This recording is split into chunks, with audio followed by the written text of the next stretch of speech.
everyone, and welcome to the undisputed heavyweight champion of the world show made for the fans by a fan. I'm your host, as always, Richard Tiemann. This is the award-winning Fan Show.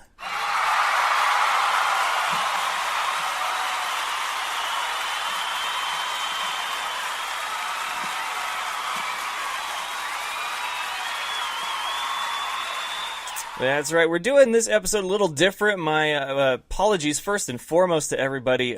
We had some technical difficulties with Wednesday night's otherwise fantastic episode. I wish I could have been there in studio because it sounded great through my headphones, but apparently something with the uploading or the internet connection, that whole process there, caused it to sound like one of those CDs that would skip in your car and speed through the lyrics, and it drove you nuts. So, for those of you that don't know what CDs are, they were round things that you put in your stereo, either car or portable, and it would play up to about 13, 14, or 15 tracks of your favorite artist, and those were albums. Now you just do iTunes and download everything or listen to playlists on Spotify, Amazon Music, or Pandora. So, just needed to make sure you guys understood the reference there. So if you didn't know what a CD was, then you had no idea what I was describing. But if you do, then you're like, oh yeah, I remember. And that's exactly what it sounded like. So this episode's going to be a little different. We're doing a makeup episode, which I don't think I've ever done in the history of the Fan Show.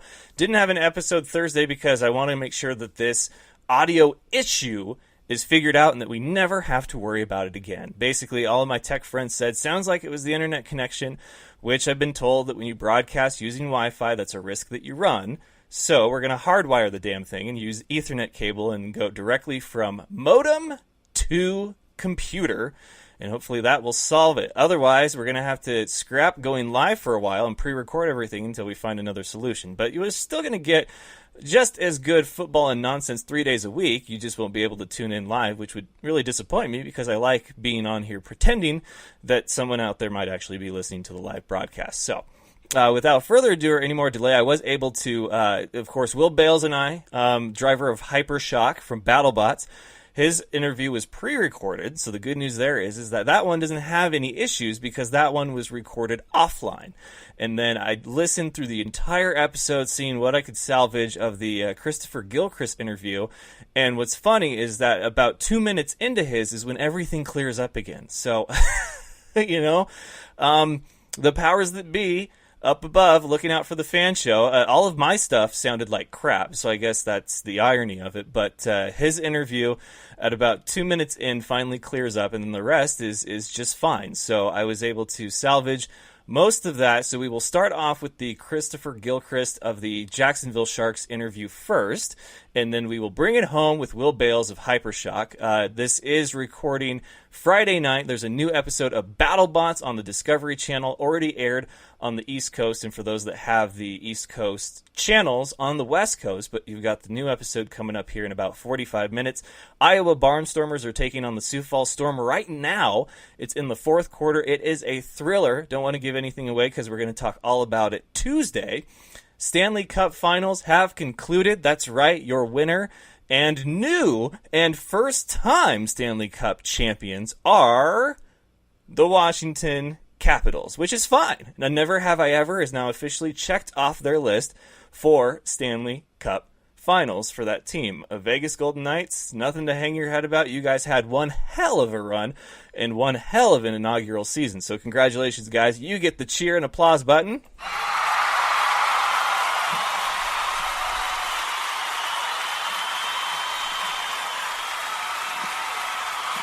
I cannot wait for next hockey season. I'm telling you right now, it's going to be a very thrilling time. I plan to get a bit more invested and immersed in all that is hockey. But we've got great National Arena League matchups, which we talk about with Christopher Gilchrist, the Sharks versus the Carolina Cobras for the third time this season. Their series is tied at 1-1 right now, each one winning at the other's arena. So this game should prove to be just as good. It is in Carolina. And then, of course, we've got indoor football, one game happening right now, so hopefully you guys are watching that. Huge playoff implications for the outcome of this one.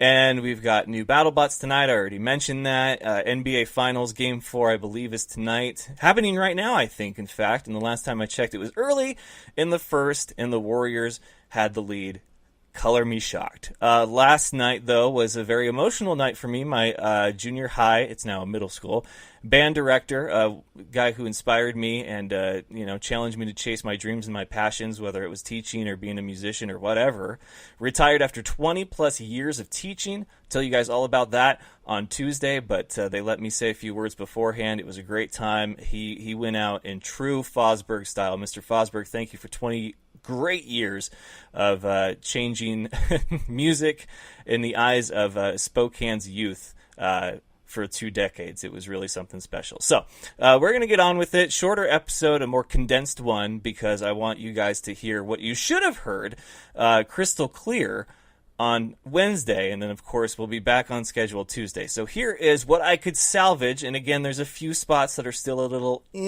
with Christopher Gilchrist, but otherwise it does clear up, and it is a fantastic interview. So without further ado or any more delay, enjoy Christopher Gilchrist of the Jacksonville Sharks, the owner of this week's play of the week, his late fourth quarter touchdown.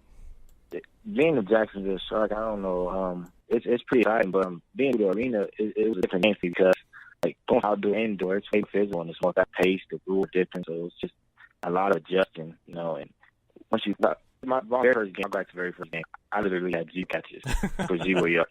You know what I mean? Yeah. That's how fast the game was for me. I'm not a game I didn't have to catch, so it just, the game, if you don't understand it, it's not for everybody. Like, arena football is so different from out football.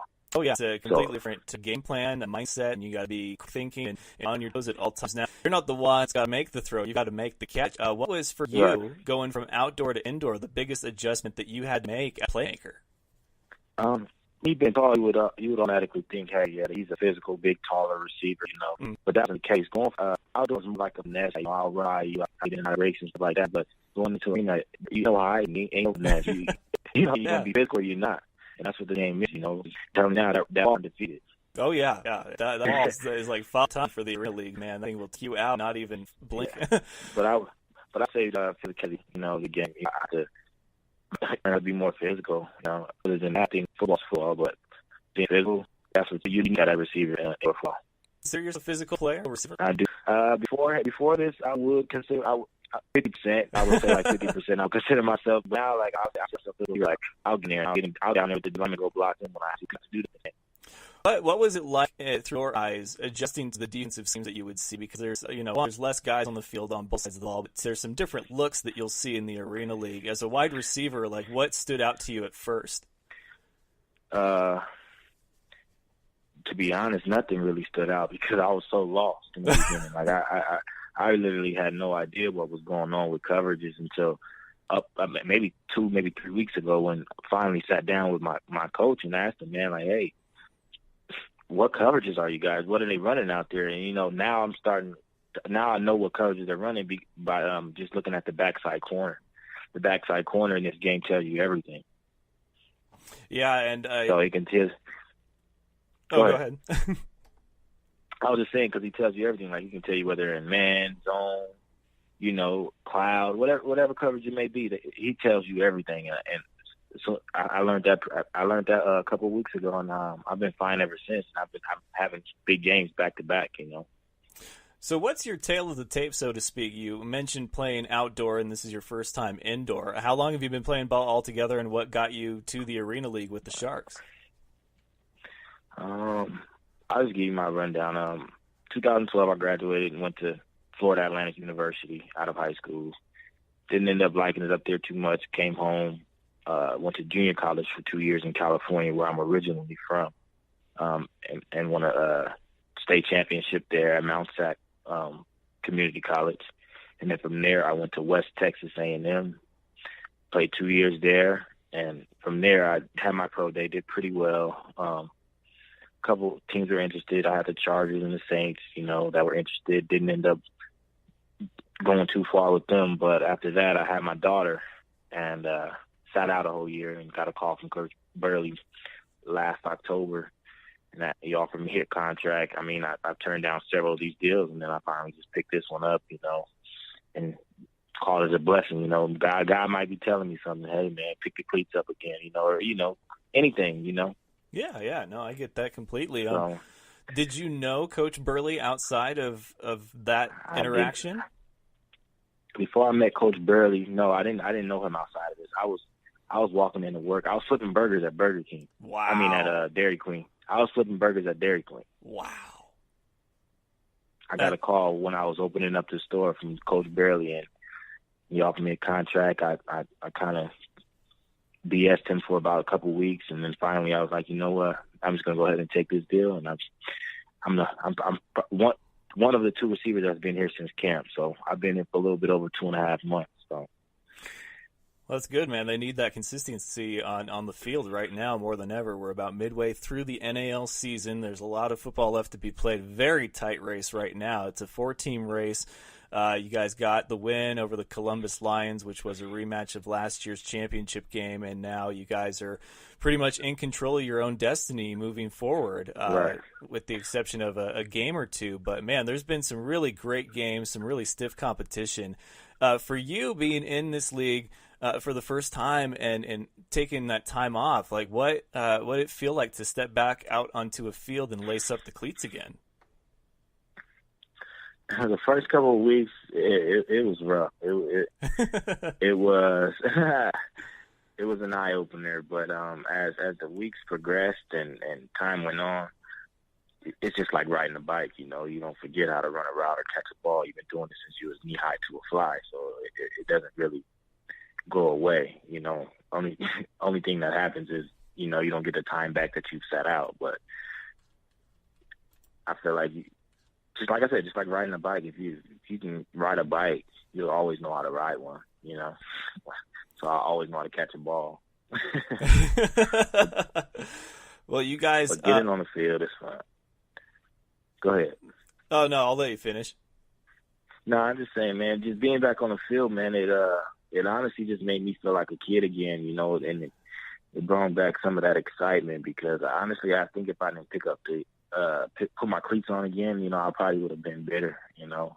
Oh yeah, like nobody knows it's you know, your time's up except for you. And I mean, I know that Father Time is undefeated with athletes, but you know, you don't know it until you know it, and nobody can tell you a definitive time as to you'll probably be done around this time. Like it's all on you. So I'm glad you were able to lace them up and get back out there, and you felt good about it ever since. You guys have tough matchup again coming up this weekend. Carolina Cobras. You guys are in Carolina again. This is how you open the season, with a thrilling late victory over these guys in their house to open up the season. I mean, it seems like there's a lot of just bitter rival going on in this league between the Sharks, the Lions, the and Cobras. Everybody. Yeah, I mean, everybody, man. The Sharks and everybody. It's everybody versus the Sharks. Everybody versus the Sharks. That's exactly what it feels like. But we owe them one. We owe Carolina one.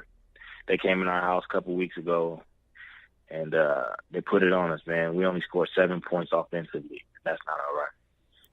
Yeah, and of course now you've been finding your stride, which is great news, obviously, for the Sharks, the offense, the playbook, and everything. You guys have had some quarterback issues. How important to you as a receiver is it to have a good rapport with your quarterback?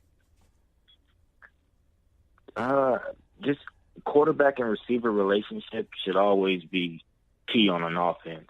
Yeah, you need a great line, and you need, you know, guys up front that's going to do the dirty work, you know. But that relationship you have with your quarterback is important, and I think that's why those first couple of weeks was kind of hectic for us, because we didn't have any chemistry, and now we built that, and we constantly building on it. So, like I said, that's why these last couple of weeks we were able to put up 50 and 60 points. Yeah, no, it's been a huge turnaround, and I mean, there's no way around how great you guys have performed with a 5-game winning streak. And so I think obviously you guys are finding your stride and working out the kinks at the right time. There's still a whole half of a season left, but you definitely want to be the talk of the league right now while everybody else sorts out their differences. For you, have you guys reached the point where your biggest enemy is going to be yourselves at this point? That's exactly where we're at.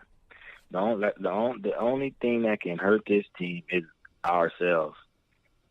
because we go to practice every week and we work hard together. Like most people come here to try to get to the next level and, kind of are standoffish and want to be individuals. But I really feel like this team is like a band of brothers. Everybody looks out for everybody. Everybody makes sure everybody gets to practice on time. So I think that brotherhood and the chemistry we built as players and as a family, as a band of brothers, is going to take us to the championship this year.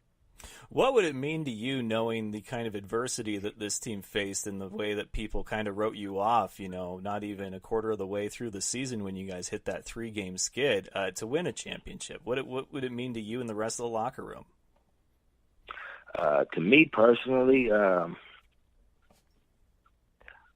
winning a championship has always been everybody's dream of in whatever sport that they play, but ultimately, when you suit up and you lace those cleats up, or you put those sneakers on to play basketball, that's the ultimate goal from day one. So, it'll be a special moment, but it really wouldn't change the fact that I would feel as if that's what we're supposed to do. Wow, I've never heard it put that way, but I like the mentality, the mindset. You feel like that's what you're supposed to do. That's great stuff, yeah. Man. Really, I wish you guys the best all season. You had a great play, and I'm glad that you're finding your stride in Arena League. I know that as a indoor and arena fan myself, I love it when the players can go out there and ball out. So it's great to see you being able to do that now, especially since you took a little break. Now you're back and you're with Jacksonville, and you guys are firing on all cylinders. So, hey, man, I can't thank you enough for taking a little time to be on the show, but best of luck the rest of the season. Thank you. I appreciate it. All right, man. You have a good night. Take care. You too. All right. That was Christopher Gilchrist of the Jacksonville Sharks. If we win, we feel like it's what we were supposed to do. That is, man, that's some straight up championship talk right there. That is the words of a champion at heart. If we win, we feel like it's what we were supposed to do. I'm being completely honest here, folks. I have not heard that kind of quote from a player the 3 years I've been doing this show. That's going to stick with me for a while. I'm like, wow, chills. And I know it might not be a lot to some people, but man, just how serious he was. You could tell in the tone of his voice and the way that he said it that he truly believes that. And that's incredible, because you hear the guys that will say, well, obviously, the goal is to win the championship. You don't want to settle for anything short of that. But, and they go on to say what it would mean to win this game or get to this point. At the beginning of every season, every player, every team, their goal is to go on and win the championship. But to hear somebody say that if we win, it's what we were supposed to do. Wow. I don't know if that's Babe Ruth calling his shot or Conor McGregor say, I'm going to knock him out in 3. I don't I don't know which one that is. But that was great, man.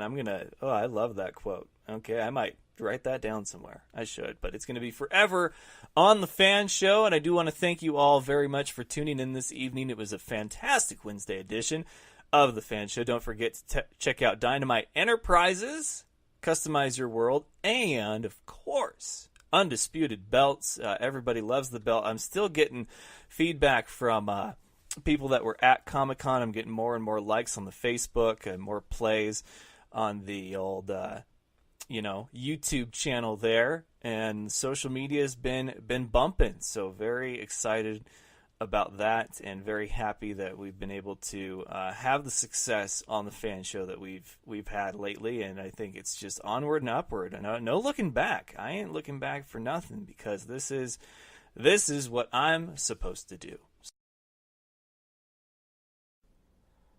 All right, ladies and gentlemen, joining me now is Battlebots heartthrob and internet sensation, a man forever stuck in 1985. It is Will Bales of Hypershock. How you doing, man? That's quite the introduction. Well, I'm no Farouk, but I got to work with what I got, Jeez. Oh, but no, things look good, man. Things I think are on the right path for you guys. And I gotta ask where the inspiration came from to do things a lot differently this time around. So in the past, we kind of left uniforms and overall look to the last minute. And black T-shirts with logos on them are fine, and that's what a lot of people do. But we wanted to stand out a little bit more this time, so the suits kind of grew out of that desire and be able to stand out. And that combined with the robot color scheme, we just wanted to be very in your face. The mantra we kept telling ourselves is make the camera guys hate us. We wanted to have so much like fluorescent color that they would have to adjust their cameras every time we were around. Wow, I gotta say, when I was down there and saw you guys working in the pit, like you guys look like a legit crew, right? And then when you guys went out there to the battle box, you guys have the look because it's funny in this world, in the world of BattleBots, there's characters and there's characters on both sides. We have Ray Billings, who is like a heel, and then you have Jameson Go, who I guess is taking on that side as well, and then you have like the hero almost, which is you guys, and then you have I want to say maybe Donald from Lockjaw is maybe kind of absolutely a hero as well, but then you have like the gimmicks, which Witch Doctor is awesome at, and then you have like the teams that they want to have a certain look, and they have achieved that. The Wooly Twins with Double Jeopardy and their suits. Oh yeah. But you guys and the guys in Chaos Corps for Bombshell just really have this look about you. But obviously, you guys added a bit more flair to yours. And so, was it just that it was the missing piece you felt that you needed to make your team, I guess, be more recognizable? Like, was it a branding thing, or just to that missing piece to complete the Hypershock puzzle? You're dead on. Specifically about Bombshell, we looked at Bombshell and Chaos Core team last year, and of course they have a bunch of team members, which helped the whole impact. But they all looked cohesive. They all the brand fit, and it made sense. And I think we got jealous of that because they just did it so well. And like you said, we wanted to do it with a little bit more flair, a little bit more ostentatiously. And we're all from Miami. We all grew up together. We went to high school together.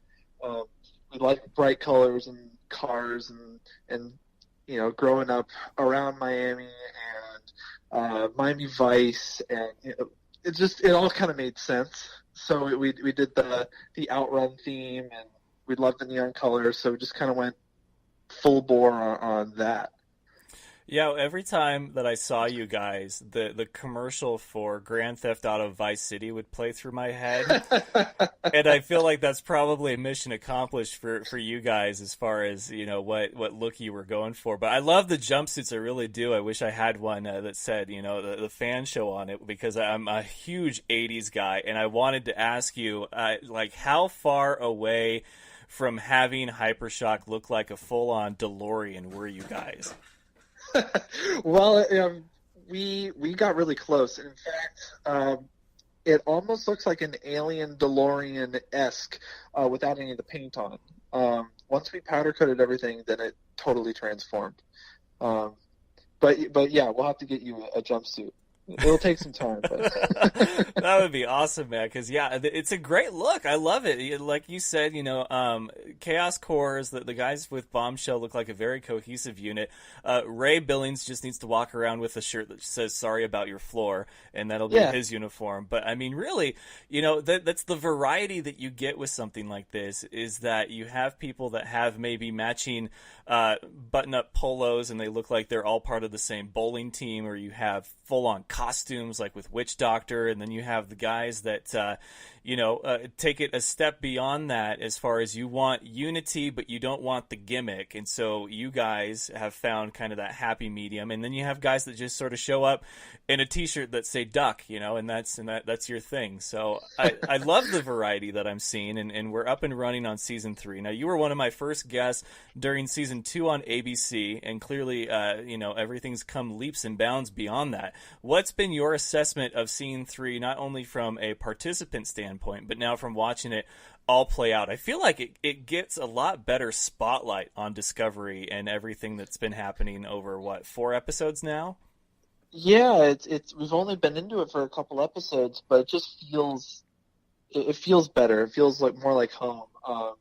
Discovery has been, pulling out all the stops in terms of promoting the show and advertising for the show and doing stuff on social media, and I think that's great because it's what we need. Like a car show, for example, everyone knows cars, and that's fun, and I think people can connect to it more. And I think one of the challenges that a show like Battlebots has is people don't have the day-to-day connection with robots, so you have to kind of get them hyped up. And I think the new fight card format is a great way to do that in parallel with like UFC and MMA fighting and boxing.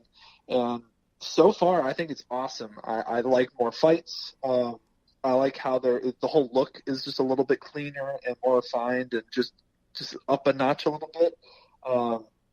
The teams are better. The robots are better. I think the commentating's even better. I just think it's the best it's been. Yeah, and it's hard to argue that given, ABC, it was more like reality show-esque. Comedy Central, of course, was a gimmick, and that's definitely not, neither of those are what BattleBots deserved. What we're seeing on Discovery is what BattleBots has always deserved, and that's the grand stage and showmanship and just all the production and everything, while the product in the box is still great. I mean, there's been some fantastic fights that have gone the distance, and then there's been some incredible knockouts that we've seen, but Yeah. it's been quite a ride. And when you guys got down there for the tapings and were going through everything, was there anything that you noticed about the setup or what Discovery brought to the table that gave you that initial feeling like, I think this year is going to be different and it's going to be better? There was I think it was the vibe of the production team. Everyone just felt like they knew what they were doing a little bit better. They did a really good job of keeping core people from the ABC show. It's been 2 years since we last filmed, so some people are too busy, but the core people were there, so they already got it. And then all the people they brought on, it feels like they got the gist of what was going on very quickly.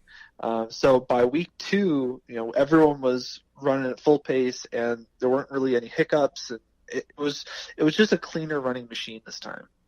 Now, of course, there's been some pros and cons about the way that this season was constructed with its fight card format. Now, I talked to Kurt Durgin last week from Axe Backwards, and he said, he's been in situations where he'll bring his bot and all the pieces and everything to a tournament, and then it's one and done, and it's like, well, now what? And he has to go back home.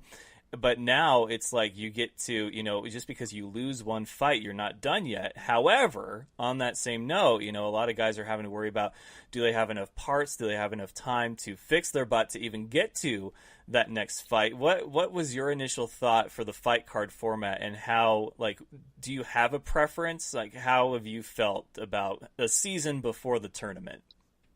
It's nice going in knowing that you're going to have X amount of fights. I think they told us going in that we would have at least 4 fights. And that's not the case for everyone, but more or less everyone had 3 or 4 fights. And that's really nice to know because, like you said, you don't show up with thousands of dollars and countless hours of your life, and within 30 seconds, Bite Force rips you apart and you're done. And you sit there for 2 weeks. That would suck. Yeah. So as a result, robots get better as the season goes on, and people figured out things and made adjustments, and there was a lot of time on set to make new parts, make improvements, and fix things like the complete overhaul, no pun intended, that Witch Doctor went through with their drivetrain. Was incredible that you just couldn't do at a normal event, non-televised event. But that said, the sheer cost of requiring enough parts to last through that kind of event with these quality robots. This tier of robots is just so destructive now with Tombstone and Gigabyte and Endgame and Bite Force, and all those robots are just brutal. And even in the case of Tombstone, for example, when he's done, he still has days of repairs to do. So the time and the cost and planning ahead, knowing, okay, we're gonna have to repair this thing a lot. Like for us at least, one of our staples was a carbon fiber frame for Hypershock in the past, and we forewent that completely because we knew there was no prayer of repairing it on site, and we didn't have the time or the money or the or the will to build 4 or 5 chassis. It's just not practical. So we went with steel instead because you can weld it on site with the Lincoln welders, and it's just a little bit more serviceable. But as a result, the new fight format isn't just a fight format change, it's a robot design change too. Yeah, I've seen very subtle differences with some, and then some complete, like you said, overhauls with others, like with Witch Doctor. And I think it's great to see some differences from season to season, because you want this to be the kind of thing where the people aren't going in with the same bot to get knocked out in the same way, or to hope to get lucky in one fight. You want them to sort of make some changes, still be true to the bot that they are, but yet, make it where, hey, they've made some changes, they've learned from their mistakes, and they're going to go after this thing and really hope to get it right this time around. Now, for you guys, not a complete makeover for you, but was there any debate as to what you wanted your approach to be this season? We wanted things to work better, and we went into it saying, all right, we want the whole package.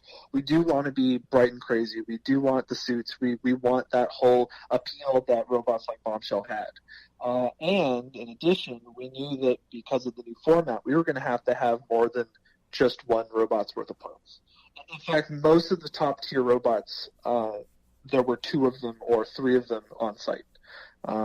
Bite Force had another complete chassis built up, ready to go. Lockjaw had 2 or 3. Valkyrie, which you haven't seen yet, they had 2. Hypershock, there were 2. Witch Doctor, there were enough parts for 2. A whole bunch of robots were actually pairs of robots. And so we had like 7 weeks to build everything. And so going into it, we designed it from scratch, and a lot of design decisions went into, okay, we can do this in the time frame, and that's it. Hey, fair enough. I mean, you do what you got to do with the stuff that you're given, and I think that you guys have approached it very well. I do love the product. I know that you guys were part of the wrong side of what was a great knockout this season, but you guys got a few more fights, and I'm sure it's going to still be just as entertaining. But in the meantime, I'm sure that your voicemail and your DMs have been flooded, because apparently whatever went on in that promo package, I don't know how many takes that thing took, but it has been sweeping the internet, and I love I love every bit of it. It's awesome. We were surprised by it. We were watching in a bar, and all of a sudden what we thought was a commercial came on. And like, oh look, they took some of that footage that we did in the back, and then it kept going. And it kept going and going and going. We're like, oh my god. So yeah, we've had a blast with that. People definitely taken advantage of it on Reddit. Yeah, that's what Leanne was saying, and it's so funny to see things work out like that, because even that's the beautiful thing about Battlebots, is that you could lose in a terrible form or fashion your first time out, but yet you could still be a fan favorite just because of the personality that you bring to something like this, and you guys definitely do that. What's your guys' dream fight for this season? Oh, man, we just want we've never gone 3 minutes. In the past, we've always died spectacularly or killed somebody else spectacularly. So it'd be really fun to have a 3-minute slugfest with one of the really solid robots out there, just hitting back and forth and making sure that every single panel comes back dinged and damaged. We just want good fights. Yeah, I agree with you on that. It's been a rare occurrence to see a fight go the distance and be good from buzzer to buzzer. But I know that they're out there, and I know that there's a few. I've got my Battlebots Weekly Top 10 I got to put together, and I wanted your opinion. We've been through 4 episodes now. In your mind, who is the most complete bot right now? Oh man, well it's hard not to say Bite Force for purely non-personal reasons. But I think Lockjaw's got a really great look this time, and that's not just because it's another 4-wheel drive vertical spinning lifting arm thing. I saw it at the event, and I showed up and looked across the pits, and all of a sudden there was Donald Hudson's, what we were joking was Donald Hudson's Hypershock. And it's so interesting what we did differently.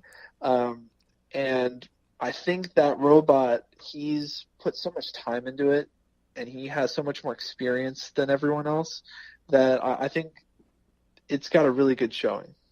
Yeah, Donald Hudson, the one guy who's got more giant nuts than there have been seasons of Battlebots, which is something that you don't see every day. So we're going to try to get him on the show sometime. But Will, I think it's been a great season so far. You guys have definitely been one of the highlights, and keep doing your thing. Okay, no matter what happens, if you guys go 0-4 in the regular season and out of round 1 and in the postseason, I just want you guys to keep doing that bright, vivid 80s classic Will Bales, as I'm going to refer to it now, that you guys did this season, because it's been thoroughly entertaining, and I wish you guys nothing but the best the rest of the season.